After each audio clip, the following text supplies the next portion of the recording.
ఓం శ్రీ గురుభ్యో నమః.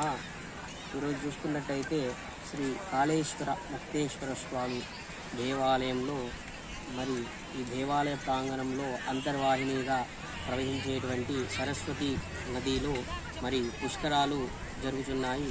మరి 12 సంవత్సరాలకు ఒకసారి వచ్చేటువంటి యొక్క పుష్కరములు ఈ సంవత్సరము మరి వృషభ రాశి నుంచి మిథున రాశిలోకి గురుడు వచ్చినందు కారణంగా మరి ఈ యొక్క కాళేశ్వర తీరంలో పుష్కరాలు జరుగుతున్నాయి. అతి పవిత్రమైనటువంటి యొక్క కాళేశ్వర మహాక్షేత్రంలో కాశీ కంటే వరిముళ్ళంతా ఎక్కువ ఈ యొక్క కాళేశ్వర ఆలయానికి విశిష్టత ఉంది.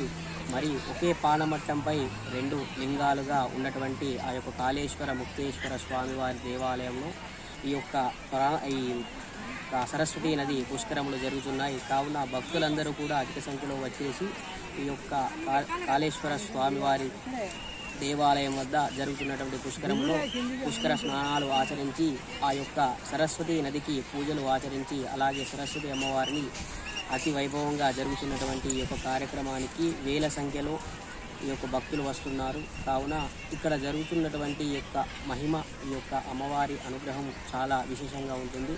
కావున అందరూ కూడా ఈ రోజుకు చివరి రోజు పుష్కరములు కావున ఇంకా వస్తున్నారు భక్తులు అధిక సంఖ్యలో చాలామంది వస్తున్నారు. ఇంకా వచ్చి ఆ యొక్క నదిలో స్నానాన్ని ఆచరించి ఆ యొక్క అమ్మవారి అనుగ్రహాన్ని పొంది ఆ యొక్క ముక్తేశ్వర కాళేశ్వర స్వామి దర్శనం చేసుకొని ఆ స్వామి అనుగ్రహాన్ని పొందాలని మనం